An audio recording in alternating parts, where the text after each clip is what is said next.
Hello all, welcome back to another new video of learn with Bhavna. हमारे 5 question complete हो चुके हैं और अब हम मूव करते हैं क्वेश्चन 6 पे।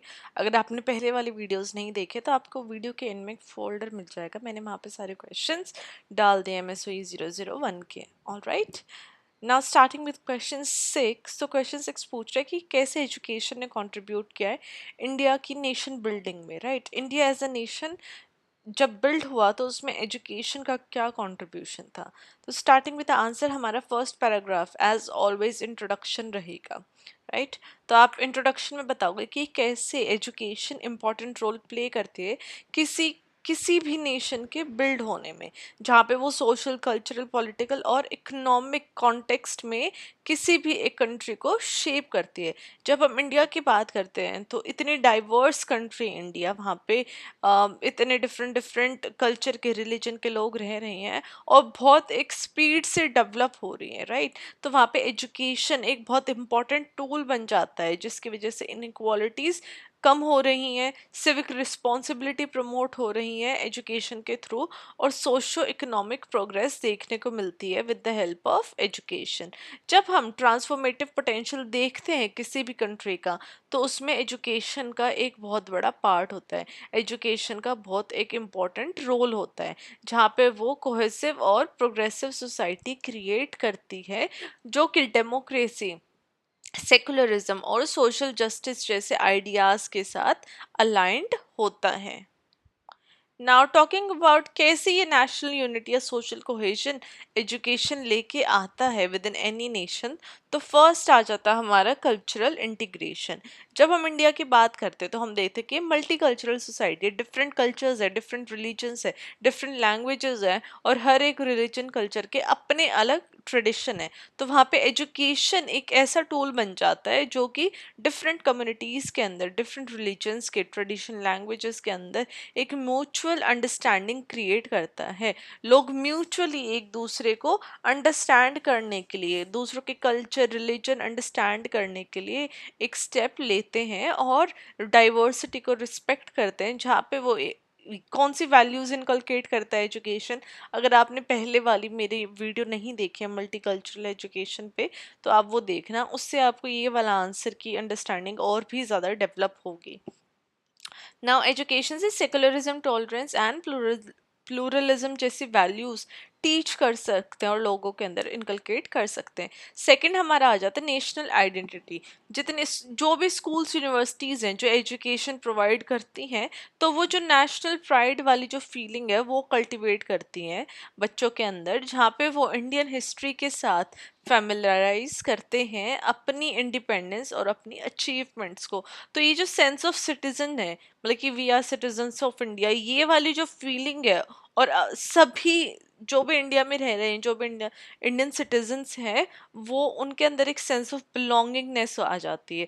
वो सब एक दूसरे के साथ कनेक्टेड फील करते हैं, और जो ये सेंस ऑफ बिलोंगिंगनेस है, इससे जो नेशनल आइडेंटिटी है और एक प्यार से रहना, ये वाली जो फीलिंग है, वो सिटीजन्स के अंदर आती है थ्रू एजुकेशन।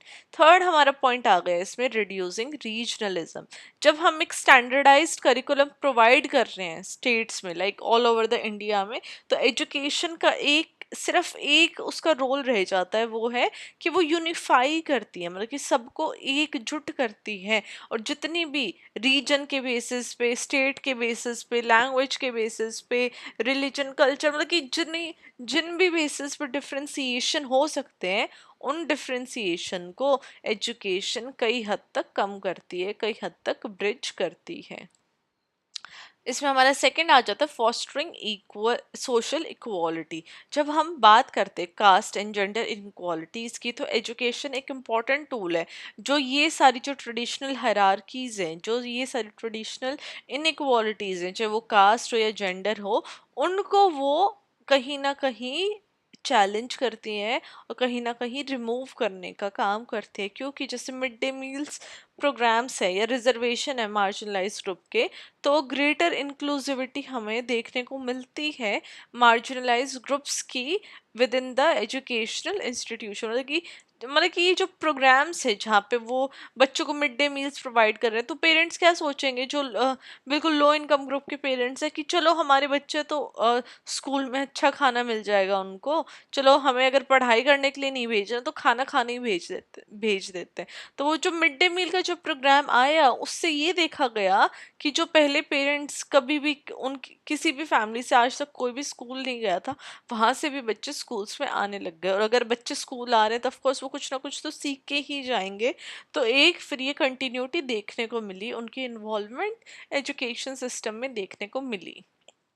सेकेंड आ जाता है एम्पावरिंग मार्जिनलाइज कम्युनिटीज। अब एजुकेशन एक ऐसा टूल है जिससे अपवर्ड सोशल मोबिलिटी देखने को मिली है डिसएडवांटेज ग्रुप की, चाहे तो एससी हो, एसटीज हो या फिर वुमेन हो, जहाँ पे ग्रेटर पार्टिसिपेशन देखने को मिलता है मार्जिनलाइज कम्युनिटीज का नेशन बिल्डिंग प्रोसेस पे।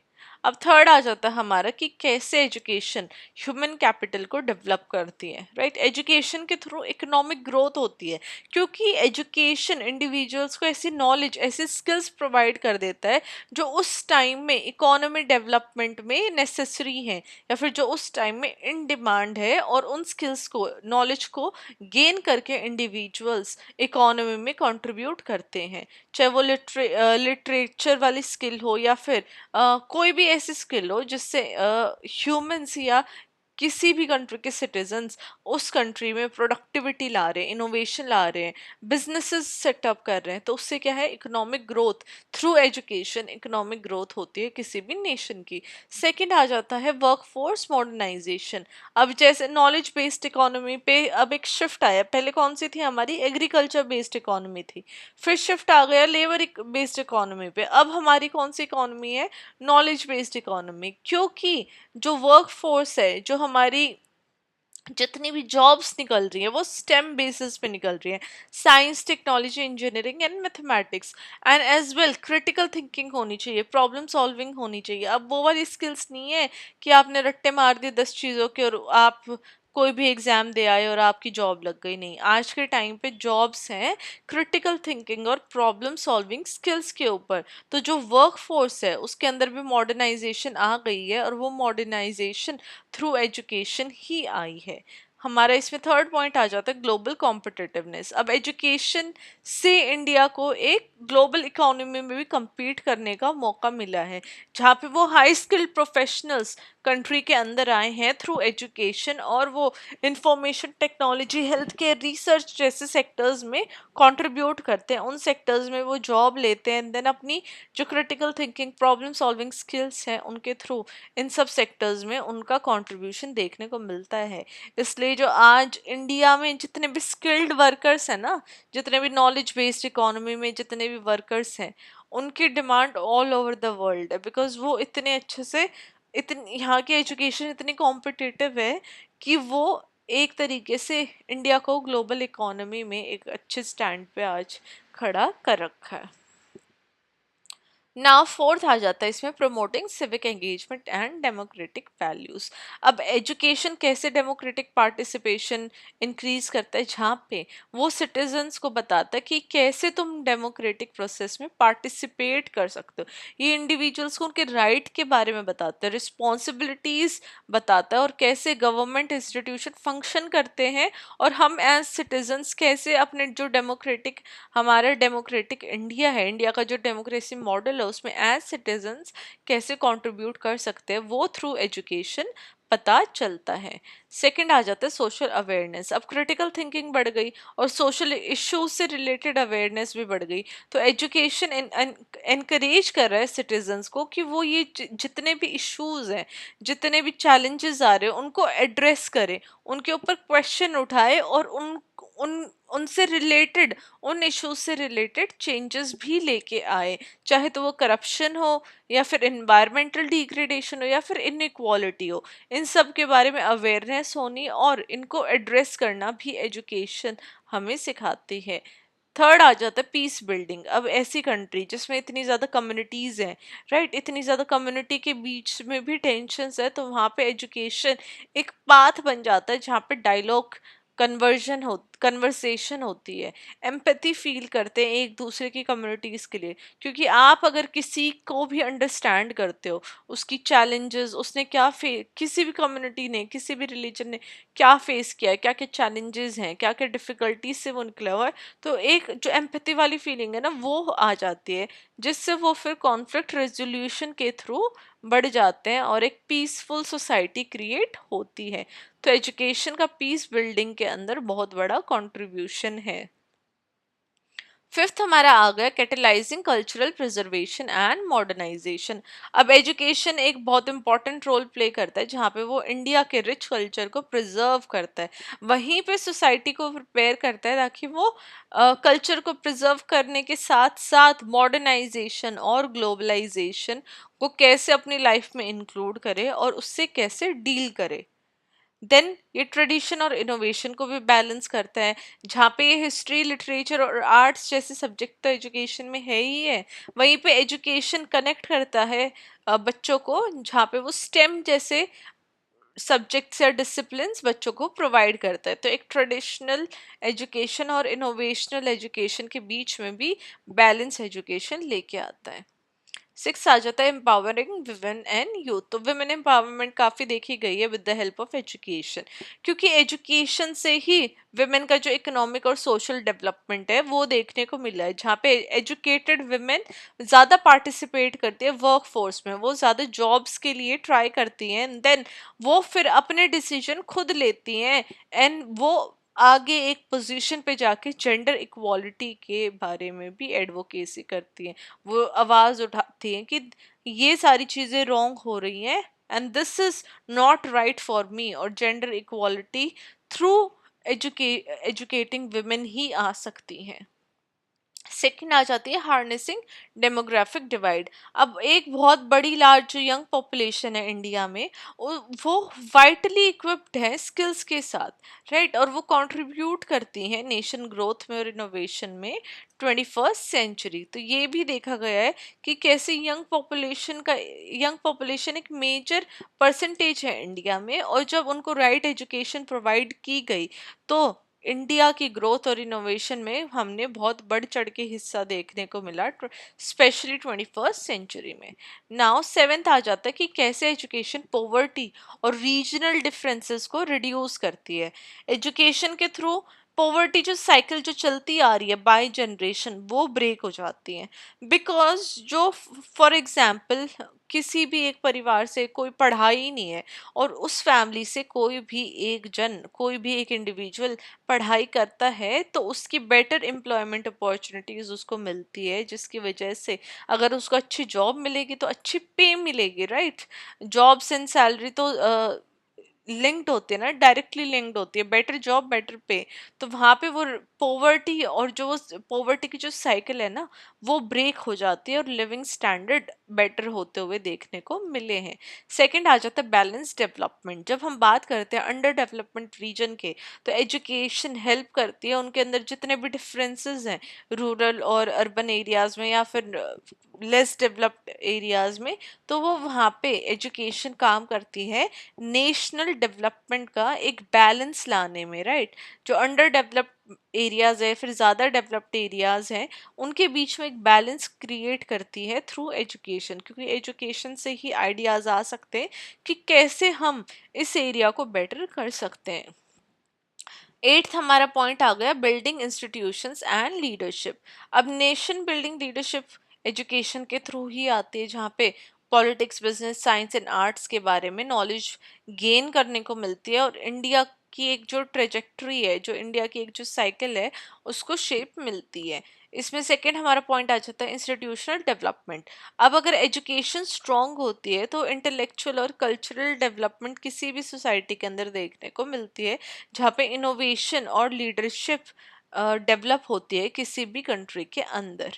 नाइन्थ आ जाता है हमारे टैकलिंग कंटेम्प्रेरी चैलेंजेस। अब चाहे वो क्लाइमेट चेंज हो या सस्टेनेबिलिटी का इशू हो, एजुकेशन लोगों के अंदर अवेयरनेस लेके आते हैं कि ये जो हमारे इन्वायरमेंटल इश्यूज हैं ये सिटीजन को प्रिपेयर करते हैं ताकि वो इन चैलेंजेस को एड्रेस करे, चाहे वो क्लाइमेट चेंज हो, और प्रमोट करती है सस्टेनेबल डेवलपमेंट को या सस्टेनेबल डेवलपमेंट वाली थिंकिंग को प्रमोट करती है एजुकेशन। ना सेकंड इसमें आ जाता है डिजिटल लिटरेसी, राइट। जब हम बात कर रहे हैं डिजिटल ट्रांसफॉर्मेशन की, ग्लोबलाइजेशन की, तो ये देखा गया कि एजुकेशन एक बहुत इंपॉर्टेंट टूल बन जाता है जिससे कि लोग टेक्नोलॉजी के बारे में सीखते हैं। स्टेम में जो सेकंड है, टी जो है, वो टेक्नोलॉजी से ही तो रिलेटेड है। और टेक्नोलॉजी आज के टाइम पे बहुत इम्पोर्टेंट हो चुकी है पर्सनल ग्रोथ के लिए as well as national growth के लिए। और डिजिटल लिटरेसी किसके थ्रू होगी? वो थ्रू एजुकेशन ही पॉसिबल है। नाउ हमारे लास्ट पैराग्राफ हर आंसर का रहेगा कंक्लूजन।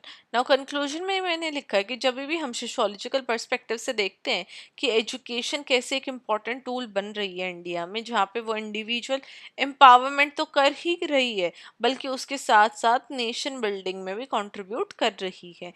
जब हम बात करते हैं कि ये कैसे प्रमोट कर रही है डाइवर्सिटी, डाइवर्सिटी के बावजूद भी यूनिटी प्रमोट कर रही है with in India, social equity लेके आ रही है और इकोनॉमिक ग्रोथ इससे बढ़ रही है, तो एजुकेशन एक बहुत ज़्यादा ट्रांसफॉर्मेटिव फोर्स की तरह देखा गया है जो इंडिया के फ्यूचर को एक राइट डायरेक्शन में या फिर राइट तरीके से शेप कर रही है। हाउएवर काफ़ी सारे चैलेंजेस भी हमें देखने को मिलते हैं जहाँ पे हर किसी को इक्वल एक्सेस नहीं है एजुकेशन की, या फिर इक्वल जो हमारे डिसिप्लिन्स हैं, स्टेम डिसिप्लिन्स है, वो इक्वली एक्सेसिबल नहीं है। रीजनल डिस्पैरिटीज़ हैं और जेंडर गैप्स आज भी देखने को मिलते हैं। तो इन सब एजुकेशन लेने के लिए जो ये सारे बाधाएं जो बन रही है उनको हमें हार्नेस करना चाहिए और ऐसी पॉलिसीज लानी चाहिए जो इंक्लूसिविटी, क्वालिटी और अडेप्टेबिलिटी के बारे में बात करे with in the education sphere. जब हम बात करते हैं एक ऐसा वहीकल जो सोसाइटी की प्रोग्रेस में कंट्रीब्यूट कर रहा है, तो वहाँ पे एजुकेशन एक बहुत बड़ा वहीकल है जो इंडिया के प्रोग्रेस में बहुत ज़्यादा कंट्रीब्यूशन कर रहा है और एक इक्वल और प्रोस्पेरस नेशन इंडिया को बनाने की कोशिश कर रहा है। तो ये हमने रोल देखा एजुकेशन का, क्या रोल है नेशन बिल्डिंग में ऑफ इंडिया। और आप कहीं भी देख लो, मतलब कि ये तो पॉइंट्स ऑलमोस्ट सेम ही रहते हैं, बट हाँ, this was our answer on nation building in India, right. I hope आप लोगों को एक्सप्लेनेशन अच्छी लगी होगी। अगर आपको कोई भी डाउट है, कोई भी इशू है, तो आप मुझे कमेंट कर सकते हैं। आई विल मेक श्योर मैं हर एक कमेंट का रिप्लाई करती हूँ and I will make sure कि जो आप कमेंट कर रहे हो मैं उससे रिलेटेड अगर कोई भी इशू है, कोई भी डाउट है, तो मैं उसके ऊपर भी वीडियो बनाऊँ या फिर एक शॉर्ट फॉर्म कंटेंट आपके लिए प्रिपेयर करूँ। तो ये था हमारा question 6।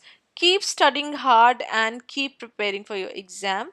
More videos are coming soon. आपको जल्दी से जल्दी सारी वीडियोज़ MSOE 001 की मिल जाएंगी। So all the best for your exam, study well, study hard and see you in the next video.